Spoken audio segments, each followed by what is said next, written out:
दोस्तों, आपने ये तो जरूर सुना होगा कि आज से 700 साल पुराने हमारे कोणार्क के सूर्य मंदिर का शिखर हवा में तैरता रहता था, जिसे अंग्रेजों ने उखाड़ लिया। लेकिन क्या आपने कभी सोचा है, इतने वर्षों पहले ही हमारे पूर्वज विज्ञान को कितनी बारीकी से समझ गए थे। यहाँ पे आप देखेंगे तो हमने ऐसी एक चीज बना के रखी है जिसको हम फ्लोटिंग ग्लोब कहते हैं। ये ग्लोब आप देखेंगे तो हवा में तैर रहा है। आपको ऐसा लगेगा कि नीचे कुछ सपोर्ट दिया है, तो ऐसा नहीं है। ये स्केल मेरे पास है, ये स्केल मैं नीचे से ऊपर निकालूंगा। वाह, आप देखो कोई सपोर्ट नहीं दिया।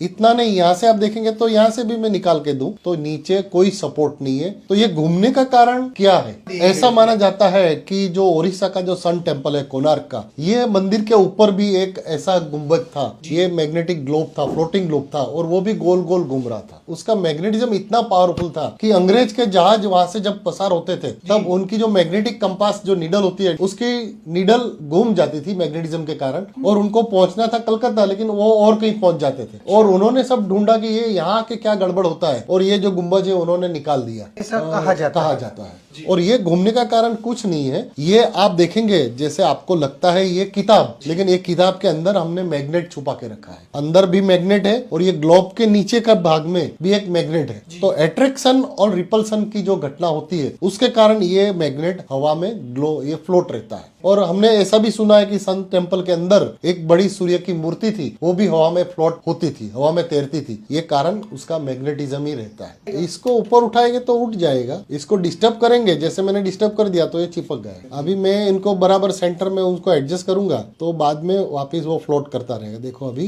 सेट हो गया। सर, इसका घूमने का कारण? नहीं, वो तो मैंने टॉर्क दिया। देखो अभी टॉर्क दिया तो वो घूमता रहेगा। जापान में एक ट्रेन चलती है जो पटरी से कुछ ऊपर की ओर हवा में तैरती हुई चलती है। अगर लेविटेशन ट्रेन आ गई तो इसकी स्पीड बहुत ज्यादा हम प्राप्त कर सकते हैं। तो फ्यूचर में जो ट्रेन आने वाली है लेविटेशन, यानी समझ लो फ्यूचर की जो ट्रेन की बात करते हैं, फ्रिक्शनलेस ट्रेन की, ये इस तरह के कॉन्सेप्ट पे काम करने वाली है। तो लेविटेशन ट्रेन बेसिकली मैग्नेटिज्म के सिद्धांत पे चलती है। यहाँ पे आप देखेंगे तो ये जो उसका बेस है, जिसको प्लेटफॉर्म कहते हैं या तो पटरी कहते हैं, तो ये बेस के अंदर भी मैग्नेट होते हैं। इसका जो मेन जो है जिसके ऊपर ट्रेन टिकी रहती है, ये उनके पहिए भी हम कह सकते हैं, तो इसके अंदर भी मैग्नेट है। तो आप देखेंगे तो ये पूरा ट्रेन है वो हवा में लेविटेट हो रही है, यानी इसका जमीन के साथ कोई कांटेक्ट नहीं है। मैं आपको फिर से करके दिखाऊं तो मैं इसको उठा लूंगा तो आप देखेंगे तो इसका जमीन के साथ कोई कांटेक्ट नहीं है।